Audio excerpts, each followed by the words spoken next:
Hey now, friends, Lola here. It's been a while since I've done a live, so I hope I'm not going to be too rusty at this thing. Let me go ahead and get started for anyone that will be coming on to watch the replay.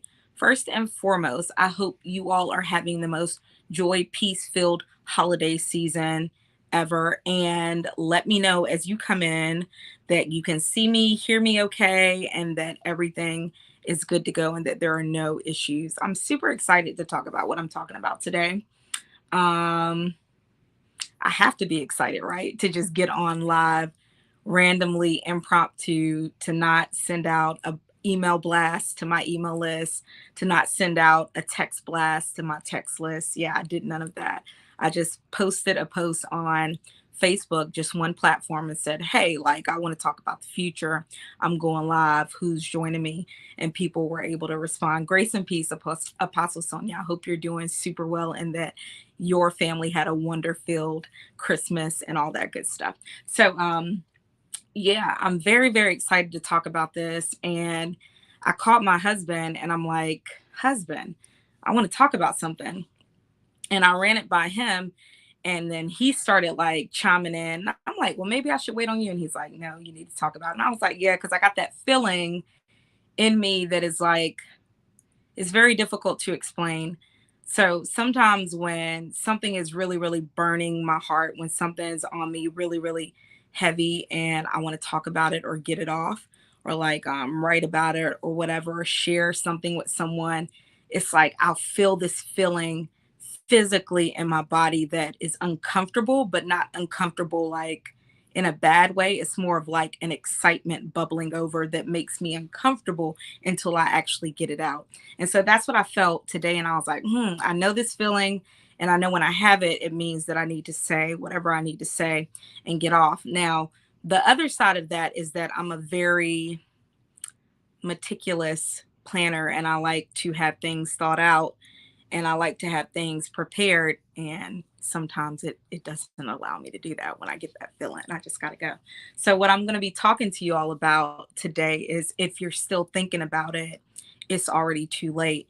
And when I say it's already too late, it's more of a call to action like, hey, you should have been made a move, but you didn't. But now we're going to go ahead and push you into that place of where you can't waste any more time. You have to make a move. Specifically, I want to talk about work. I want to talk about industries. I want to talk about jobs and the changes that are coming up and that are happening very, very rapidly. So that's what I want to get into today specifically. If you are someone who wants to make sure that you're not caught off guard or caught by surprise by your job, by your industry, then you need to be listening. If you're someone who wants to strike while the iron is hot and change your income, your salary by thousands of dollars, I'm not talking about like $2,000. I'm talking about like moving into like 10,000, 100,000, changing your salary, then this is for you. If you are someone who does not care what happens either way, then you can turn this off. But if you're someone who doesn't want to be left behind, if you're someone who wants to strike while the iron is hot and change your income and change the legacy of your family, then listen. I remember when I first got interested in the future and in jobs, it was actually back in 2017. I was still working for a bank, one of the biggest banks in America, and I was in a meeting and it was such a good meeting. But the person that was there and leading the meeting had just started, um, she had just taken over like fraud operations and she was talking about all the changes that were going to be going on. She has since left the company. I saw that in the newspaper a few years ago. I don't always read the newspaper. My grandmother has me read the newspaper from time to time. Grace and peace, love, Jackie. I hope you're doing super well. But I was in this meeting. This amazing leader was talking. I actually got a selfie with her. I was like, "Can I take a selfie with you?" And she was like, "Sure." And I was like, "Thank you." I got that on my phone to this day.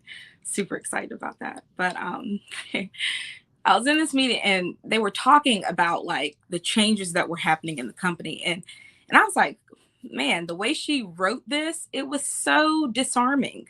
Like they're telling us that they sold an entire department to a smaller company and how this is going to help the company out and how all the employees still kept their jobs and stuff and how this was great and how there's a lot of reorganization happening and stuff. And I'm like, it's so disarming how she put it. I said, but what they're really telling us is that they're getting rid of things that are unnecessary.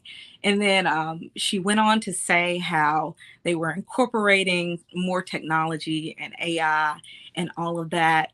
And you all know what AI is. You all have seen the trend on social media where people were using the Lensa app to create artwork that was made by technology to create an artwork of themselves. You saw that you could upload your photo and get your art, get some art made that was made by AI. So you all know what AI is. So they were talking about all of this stuff, and I'm like, that's very interesting.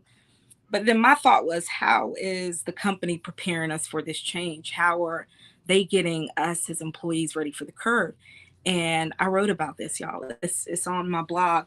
Um, and I talked to like one of the leaders at the company I worked for then, because I don't work for them anymore. I resigned. But anyways, um, I talked to them about it, and their response was like, "That's so far in the future." And I was like, oh, okay. That's what I said. I was like, oh, okay, when they told me that. But I'm thinking this is not so far in the future. Like this is right around the corner and I want to know how to get ahead of it. And so I'm talking to other people and I reached out to someone else that worked in like our tech and social I said our as if I still work for them. Worked in like with tech and social media stuff for the company, and they gave me some good insight, and I took it and I ran with it, and I kind of went on from there. But part of my search led me to discover the World Economic Forum. And for any of you all that are interested in global markets and industries, pay attention to the World Economic Forum, okay? So Klaus Schwab, the head of this WEF, announced in 2016 that the world was in the fourth industrial revolutions. I don't know if you all remember hearing and learning about industrial revolutions in school. But when I think about industrial revolutions, I think about this legend, this tall tale, this tale of folklore about this man named John Henry. If you have heard a story about this man named John Henry, then shout it out in the comments. I'm going to go ahead and start telling the story. The story is partially true, and then there's some myth in it. The partially true part is that this man didn't exist, John Henry. He was a black man. He was a steel worker. He did help to create the railroads by using his own muscle, his own brawn, his own strength. During the legend comes in when, okay, so Apostle Sonia knows about this. Good, good, good. Okay, so the legend comes in and it's about John Henry going against this machine, this machine that was coming to take his job. The machine was doing his work for him, and it's a machine that's doing it, right? Thank you for putting that in there, Love Jackie. It's a machine that's doing the work for him. John Henry is over here building the railroad using his strength. And in real life, he had like a partner. So he was like half of a two-person team. But anyways, back to this legend. John Henry was going up against the steam engine. I think when I was a kid, I remember like seeing this story like in a book, but it was kind of like reading rainbow type thing where someone was reading the story and they were showing you the illustrations, and it was so cool in my mind. But just imagine for a second, you see this man, this strong man with all these big muscles, holding, I think the hammer would have been like 9 pounds. Yes, there was a song, The Ballad of John Henry. But I think the hammer that he had to use and keep, pulling up and hitting this steel was like 9 pounds. But He was going up against this machine, and the machine was doing the same job as him. But in the legend, he did win and he ended up dying. And that's how the legend goes. But that legend reminds me of industrial revolutions, because here we are using the mechanisms, using our intellect, using the tools, using the resources that we have, right? Which usually requires a lot of energy. Okay. And then what you have coming along is technology that is changing that. It's making the job easier for us. It's making the job, it's making companies more profitable, because what they can end up doing is getting the labor that they got from humans, from machines, or in this case, what we're turning into now, from technology at a better rate. Okay. Now, that's a great thing if the companies don't take advantage, right? If the companies do the right things and take the money that they're making and pour it into communities, pour it into their employees, or just do the right thing. Yes, companies need to be able to get rich too, but like, let's not get rid of a lot of people and then we're not treating the people that are there any better. You understand what I'm saying? Or not treating our customers any better. But, anyways, we're currently in the fourth industrial revolution. It didn't just happen, y'all. This has been happening since since 2016 is when Klaus Schwab announced it. Okay, it's when Klaus Schwab announced the fourth industrial revolution. That was in 2016, y'all. We're coming into almost a decade in. Yeah, we have a little bit more time to go, but we're coming into almost a decade in. But what's changing things now, and the reason that I'm on here talking to you is this: the technology is beginning to get more affordable for companies. So this means that you're going to see a lot more adoption by companies, by businesses, by schools, by hospitals, by organizations. When I was in college, they were talking about globalism in 2010. Cool, cool, cool. And I see Love Jackie said she loved reading Rainbow. Um, Thank you for commenting. Back to this. Um, the technology is getting more affordable. And that reminded me of something that I wrote in 2021. And I pulled it up on my iPad, but I'm going to read this to you. And then I want to let you hear what I wrote in comparison to what someone released in September of 2022. So this is super old. This is from August 17th of 2021. Can you see that? My iPad is dirty. Okay, I hope y'all saw that. For years, I've cried loud and spared none. The job market is changing. Upskill yourself, reskill yourself.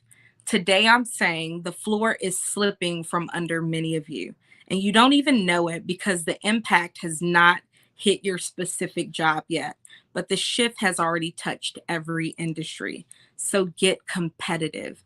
Do you, do your skills fit the future? If not, go to school and get skills that will. There is hope, but honestly, you are already behind. Some of you would have been, this is strong, some of you would have been terminated a long time ago if your company forked up the money for the technology to automate your job. What happened last year, and last year I was referring to 2020 because that's when I wrote this in 2021. What happened last year in 2020 just sped the process up. The companies are paying money and shifting aggressively. That's what I was saying was happening then at that time in 2021. The companies are now, they're spending the money. They're paying it. They're shifting aggressively. You can do this, but you've got to get in the game. Stop acting like we are not in a total industrial revolution. Literally, the fourth industrial revolution started circa 2016. Face it, face reality. Jobs are shifting. Find what fits the future and get those skills. The job market will get increasingly competitive. The job market will get increasingly competitive. I don't know how the job market is now, but if anybody has tried to switch careers, been looking for a job, please let me know how that is going. Because I can imagine that, anyways, that'll take me in a whole nother direction. I'm not going to do that right now. A degree in your youth doesn't guarantee opportunity. Let me say that again. A degree in your youth doesn't guarantee opportunity. Your experience and age doesn't either. So for anyone thinking like, well, I'm safe because I'm in this industry, or I'm safe because I'm young, or I'm safe, or I'm not safe because I'm older, or I'm safe because I'm older, that doesn't mean anything, okay? Competitive skills that fit the future matters. So the competitive skills matter. Face it, face reality, get focused, do the work, you'll be fine, but you've got to get in the game. Now, I wrote that in 2011. So today I'm doing some background work and getting prepared to start doing the Smoke and Profit podcast again come 2023, the new year. And I was doing some research, and I read this article from September 26th of 2022. So this was just a few months ago. It's on the World Economic Forum's website. I'll put it in the chat when I'm done with this. Here's how automation and job creation can go hand in hand. That's the title of the article, and I just want to pull out a point from this article. You'd think I would have had this together, right? I don't have it together because this was so spontaneous, which I hate, but it's okay. I'll read this article and then run into it. Boom, boom, boom. All right. We are often told that millions of jobs will be lost to automation in the coming years, but the real impact depends on how we manage the transition. It has the potential to create more economic opportunities, promote a regionalized manufacturing model, and provide rewarding career pathways for a more diverse workforce. To fully realize these potential benefits, public and private sectors must collaborate to overhaul the labor market, empowering workers to succeed in a digital knowledge-based economy. In the manufacturing industry and beyond, our responsibility is not to protect the jobs that machines can do better, but to prepare the labor force for the kind of work that is likely to be required. Did y'all hear that? Our responsibility is not to protect the jobs that the machines can do better, which is another big takeaway that I got when I wrote that blog years ago. We need to embrace job skills rules that complement technology and not compete with it, because we cannot be like John Henry going against the steam engine that's building these railroad tracks, and we're doing it by hand. We can't do that. We got to figure out how we can complement technology, and I'll get into how you can do that later on. But for anybody that just needs a visual right now, okay, so here's how someone like John Henry could have complemented the technology that was coming in. That technology is going to have to be serviced, right? Someone's going to need to know how to fix it and maintain it. So then that's how you jump into an industry. You jump from an industry that's dying into an industry that's emerging and beginning to thrive. Do y'all understand? Okay. All right, let's keep going. Creating economic opportunities through automation. Robotics, artificial intelligence, AI, and other fourth industrial revolution technologies, here it is, thank you, Father, have been available to industry for decades. But the business case for them has only gained traction more recently. This is due to the declining costs of robotics and the rise of big data, greater computing power, and machine learning. Remember what I read to you earlier? That a lot of people would have had the rugs pulled from under them if the companies would have forked up the cash for the technology. And how, when I wrote that, the companies are beginning to do it now. They're beginning to do it because the costs have gone down. This is due to the declining costs of robotics. You understand? So we can't stop what's coming. We can't stop what's happening, but we can do things to position ourselves to win. Grace and Peace, Patricia Johnson. We can do things to position ourselves to win. And that's where upskilling and reskilling yourself comes from. That's where talking to a career coach comes from. Kimberly Douglas, she's probably not on here, but if someone could at her in the chat, lights, her company is Lights on Empowerment. Sorry, I closed my eyes so I could see it. But Kimberly Douglas of Lights on Empowerment is a career coach. It's now is the time to actually do what you need to do. I know the title of this broadcast is If You're Still Thinking About It, It's Too Late. And that it's too late is really just a call to action for you to say, hey, if you're going to do it, like, you need to do it now, or else you could end up working in a job where you are saying, give me my raise. And the company is like, we're not giving you no raise, because in this job market, your job right here gets capped at this income level, and we're not rising above that. So in order to get the income you want, in order to get what you want, you need to be willing to get the skills you need and possibly switch industries. And some of the jumps you can make can be so big and incredible. Y'all, I'm gonna give you a website, and I've shared this before, but this is the Occupational Outlook Handbook. If you've heard of this, let me know. The Occupational Outlook Handbook is something by the US Department of Labor. But if you go to that website, what you can learn in that website is, one, it's going to show you jobs and careers. It's going to show you what's required of you to get into those fields, those jobs, those industries. It also shows you the median pay, and it actually will show you like the projection of the job, like how many of those jobs they project in the next so on and so forth worth of time. The last time I looked at it, that was there. Grace and Peace, Erica Williams. So I'll get that link. Let me try to put it in here for y'all now.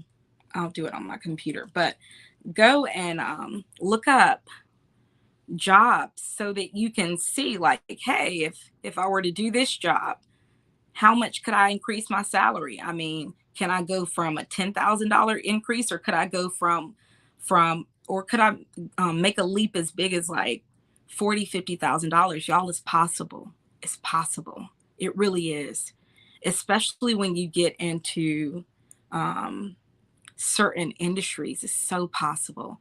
Grace and Peace. Muriel, I hope you're doing super great. You've heard of the, yes, I'm going to put the link here so that y'all can have that and see it. And this broadcast that I'm doing, it's impromptu. It's in no way, shape, fashion, or form meant to scare you or anything like that. I just want to put some steam up under you and let you know that things are changing. And this is a beautiful time, because the article that I read to you last from the World Economic Forum's website, the premise of the article is that, yeah, jobs are going to be lost, but jobs are going to be created too, because you're going to need people to still do human jobs that tech can't do.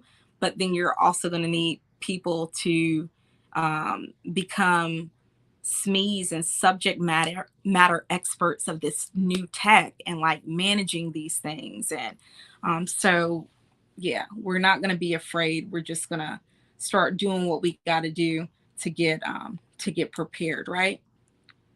So there's the Occupational Outlook Handbook. And here is this article that I was reading from too. Let's see. Shift Alt. And then the last thing that I'm going to just repeat is something that my husband and I talked about a few weeks ago. We did like a short video about this. But let me see, writing code for the AI evolution. Yes. So Apostle Sonia made a comment there, and it looks like she was just sharing like some other things that you can do, other skills that you can look at that complement technology and don't compete against it, right? Because we don't want to be like John Henry.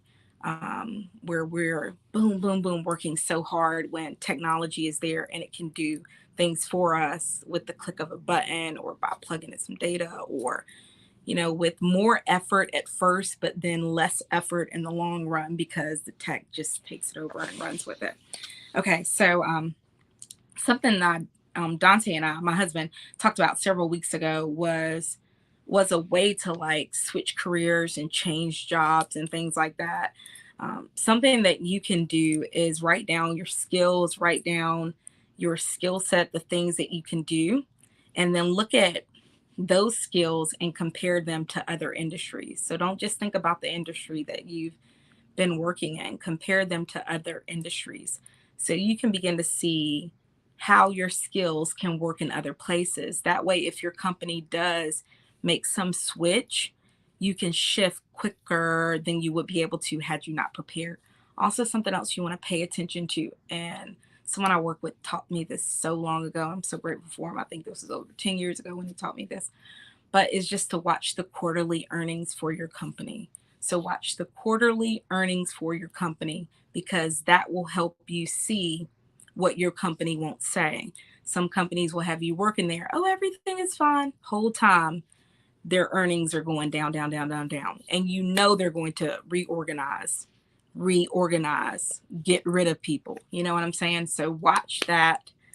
Make a list of your skill set, see what other industries, what other jobs your skills could fit into, and think outside the box. Don't just think about where you've been. Get on that website that I was sharing with you, the Outlook Handbook. Get on that website and look and see what jobs are trending up for the future. Look and see what roles you can switch into, and then get some new skills. Okay, get some new skills because we're in a time where you can make a switch, and that switch could be a gold mine for you. It really could. It really, really could. I promise you. Like, me and my husband have been in the process of making a switch for a reason. And it's going to help us. And we've had to pull back a lot. Um, we've had to pull back a lot, but it's okay to pull back for a time when you know that whatever you're pulling back is going to help to just project you further in the future. All right, y'all got anything for me, or are we done? I'm going to come on and I think do some social media predictions. I did that last year, probably around October, and then I started seeing a lot of the stuff happen like in the maybe first or second quarter of the next year. So I was like, I probably should do that before the day ends. I'm sorry, not the day ends, the year ends, and just share a few things that have been dropping on me for the last part of this year. So Sonia Green says electrical gas stations, states and countries are training women and people to prepare states and counties. Okay, I got it. That's pretty cool. I can't imagine what's happening up in your state, but the best way for all of us to be on the upside is really just to look at what we're doing, look at where our skills can fit in the future and if they fit in the future, and then what skills can we add on top of that to make ourselves more competitive, because the more competitive we are, the more likely we are to get into good positions, good roles, and to get chosen and picked and actually make a nice income. I like to talk to young people whenever I get an opportunity, people that are in high school, people that are in middle school thinking about work, people that are, heading to college, even people that are out of college, and just talk to them about like, hey, what are you thinking about? Because it's used to be a lot more flexibility with middle class and lower income levels, but it seems that the gap between wealth and poverty is getting bigger because middle class is getting smushed and stomped out. So where you want to go in the future? Because you got a long time to be on this earth. You know what I'm saying? A long time. You want to be in a good position. Okay. I hope this helped y'all. I got it off my chest. I'm excited about the future, excited about things that we finish up as they come. If nobody has any questions, I'm gonna get on up off of here. I'm gonna make a video, and I think I'm gonna record a few videos. I'm gonna actually sit up and record a few videos. So when y'all see me, probably next week or within the next few months, with the same shirt on, in the same look, in the same position, it's because I recorded a whole bunch of videos on this day to get prepared for later. Glad you enjoyed it. I love y'all. I hope y'all have a wonder-filled rest of the year and a great, great new year. I probably will be back to talk about social media predictions. I'm going to put my number in the chat. If you are not on my text list, then please text me to join. I haven't sent texts or emails much this year because I just got too busy with things, and the fall season is very, very busy for us because our family is involved in sports, and I be at the game like, they can't hold you. In real life, I do that. But I haven't been doing a lot of stuff because it's a busy season for our family, and I just can't. Like, they matter, and I can't do everything. So here, text my number, and that way when I go live, I will make an announcement about that one. All right, love y'all, and I'm out.